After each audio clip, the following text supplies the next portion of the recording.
Hello. Why did I say it like that? Okay, hi. My name is Maya. Um, and I'm. I tried to film this video earlier this week, but it just did not.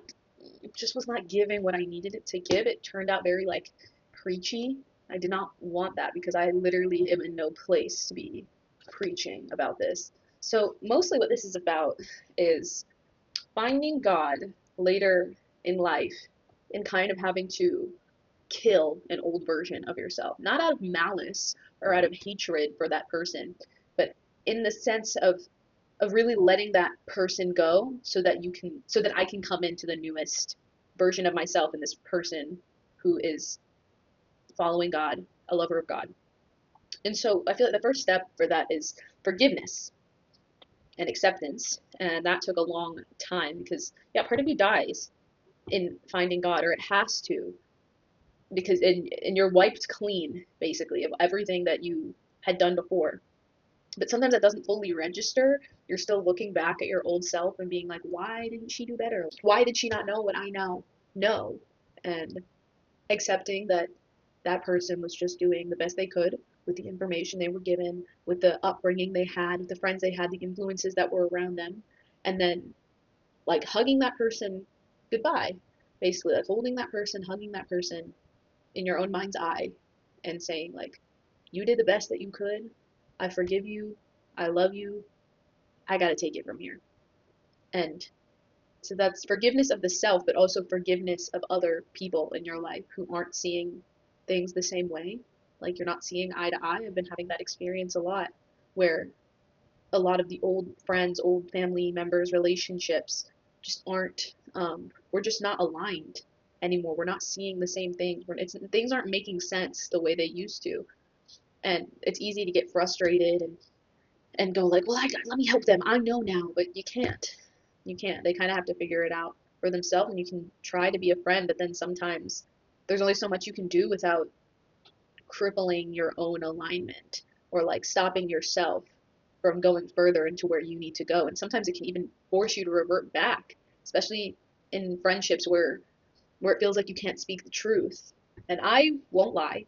I refuse to lie now. There was a time where I thought maybe like lying for someone's like good, like doing something good for someone is sometimes it's better to lie. And I just won't do that anymore. And so sometimes uncomfortable conversations happen, and sometimes just a conversation has to end. Like it can't be said because I refuse to not tell the truth. And some people know they can't handle the truth. You can't handle the truth. You can't handle the truth. And so, still forgiving them, even if they're not even apologizing as God would do. Like they don't know what they do. They don't know what they're doing.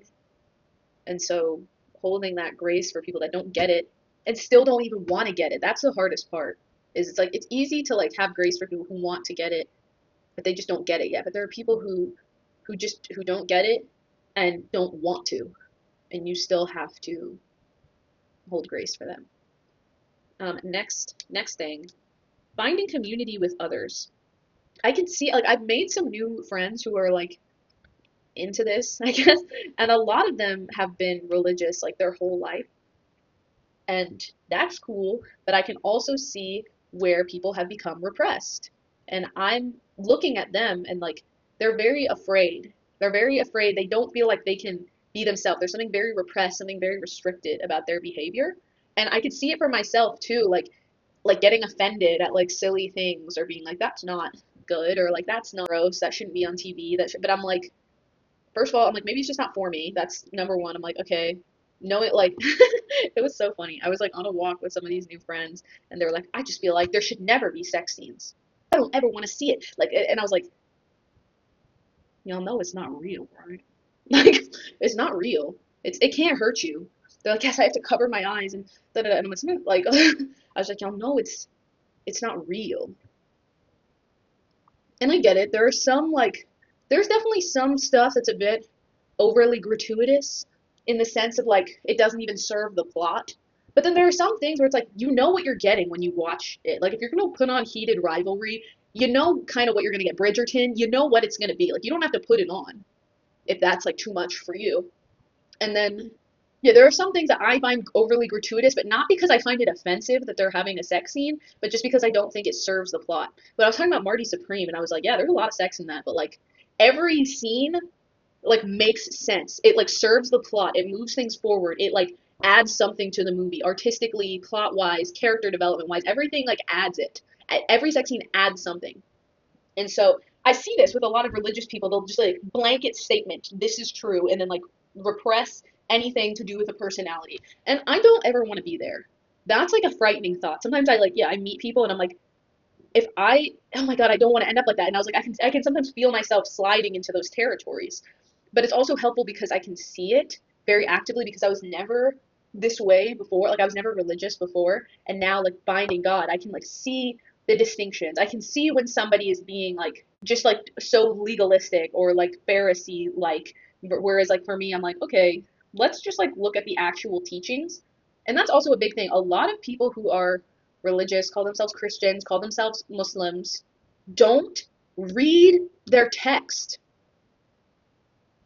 What? Like that's like I okay, like that's like step one, I think. And but a lot of people don't find it that way. They're just like, nope, this is just what I was born into. It's what I'm doing. I'm gonna go to the church. I'm gonna go to the mosque. I'm gonna go to the synagogue, and I'm just like, this is my culture. And I don't see it that way because I'm very active as a participant in my relationship with God, as somebody who prays and all of that. And so I'm trying to focus on like my personhood, my personality as like a secular person with this newfound religious person. Because I know I said, like, I'm contradicting myself completely. I'm like, you have to kill that old version of you, kill her dead.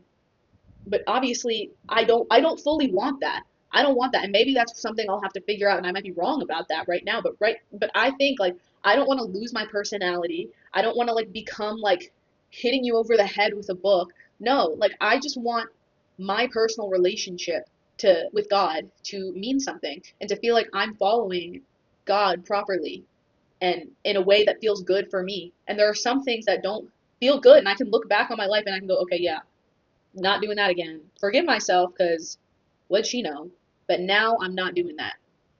And there's a line in the Bible in John that's talking about that Jesus was saying like a person who comes to faith is a lot more celebrated than somebody who's just always been in it, who's always been perfect, because it's an active choice to become a follower of God. Not just something you're born into, somebody's been slamming it into your head all of your life, and so you don't even develop a personality other than God. Like, I don't think that's the way even to go. Sometimes you have to stray away to be able to come back and know for certain why you're doing something. And so it just makes me sad when I see people so like upset, so not even upset, just so repressed, just so unable to be vulnerable, unable to be open because they have so much fear around God. When God is so loving, God is so good, there's so much to be grateful for. And yet there's still so much fear around it. I hate that.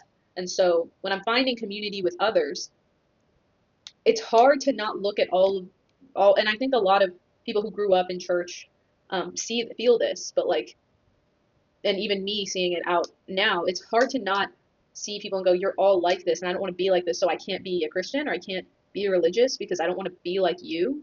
I want to follow God and I want to do it in my own, not even my own way, like the true way. But yet there's still like judgment on that. It's frustrating. So I'm trying to find more friends who are open and kind, have a personality, have like a sense of self, have a sense of self other than what people have hammered into their head about God. I want to find people who have a personal relationship with God that they found that they cultivate, not something that has been hammered into them so much that it's almost cult-like tactics. It's their personality to be a follower of God rather than something they choose for themselves and actively work towards. Another thing I think has been important has been trying to take things slow when finding and connecting with God because it's easy, especially for me. I kind of was black pilled first last year, and it kind of turned into like a whole spiral about the world, about God. I also had like a very like spiritual like moment that really helped me move me along, but then that kind of also turned into a spiral of like what's true, what's not. I need to research, I need to figure it out. Let me read all these books, let me buy all these books, let me read and read and read and try and but then it just got like a bit too much, a bit too much and a bit confusing. Like it was like not, it was coming from a place of desperation and needing to know the truth right now and like what's the real truth and how do I know, and all of that, rather than just being like, let me explore this, enjoy exploring it, and I'm and making my way. Because sometimes it does hit you all at once. Like you're just like, what? Like that's kind of what happened. Right? Like at first I was black pilled, then I was had a kind of religious experience in Peru, and those two in combination was like, whoa, lots going on. A lot is going on, and so it hits all at once. But then I wish I had known then that like I don't need to figure it out all right now, even though it's all hitting me at once. This is a lifelong journey and I'm only a year in. Like, how am I supposed to know? There's going to be doubts. There's going to be things I have to figure out. But like that time in Peru is always, I think, always is going to be my like linchpin, something I always go back to and remember, and like that, like where my true faith began. But I know that it'll be a lifelong journey of like trying to figure out what's true and why and how. And I'm interested in that. I'm interested in history and religion and philosophy and all of that. So it's curious for me. It's curiosity as well as like wanting to know. But I taking it slow is feeling better. It's feeling better than trying to get a means to an end. And then finally, just letting go and trusting that God has you. You're on this path of life. And once you recognize that, things will come more into alignment and you'll feel like you're on the right track. Because for a while I was like, I don't know which way I'm going, I don't know what I'm doing, where's my track, I don't know. And even now, like I'm not in that drastic like of a different place in life, like when I was having that mindset, but now with this other mindset of like, okay, one step at a time, one foot in front of the other. God's got me. I can just let go and just follow. I can let go and follow and realizing that that's all I need to do. That's all I need to do. That's all you need to do is just let go and take one step in front of the other. And I'm a pretty productive person. I get a lot done, but still somehow I'm like it never feels like enough. Things never feel like they're happening fast enough. Always. I think most people feel that way. And so recognizing that it is just doing a few things because some people like just do one thing a day that moves you forward. For me it has to be a couple more than one, but that's just me. For you, it literally just one thing is moving the needle forward. For me, it's usually like 3 to 5 things I like to do a day. But sometimes it is only one. Sometimes it is just one. But usually it's a couple more just because I enjoy what I'm doing. I enjoy walking forward, walking the path. But like letting go of like seeing the end. I literally just have to look 2 steps in front of me, making sure I'm not stepping on a caterpillar.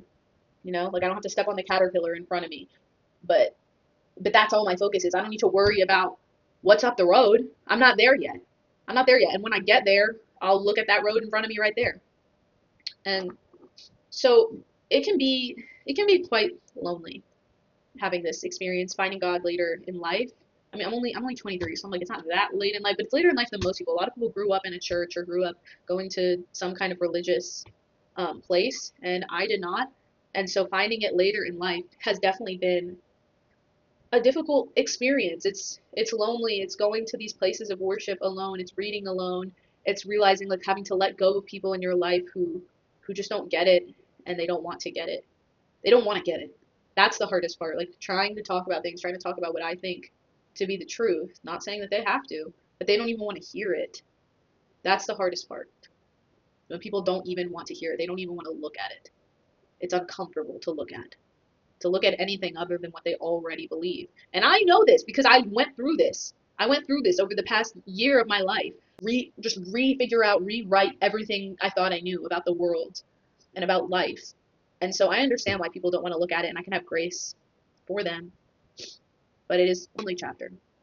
It's a lonely chapter, and I've never had trouble making friends. Making friends has always come easy to me because I can keep things in pretty easily and reserve my judgment of people and like I can be very friendly to people and then reserve my judgments when I get on YouTube and can talk out loud.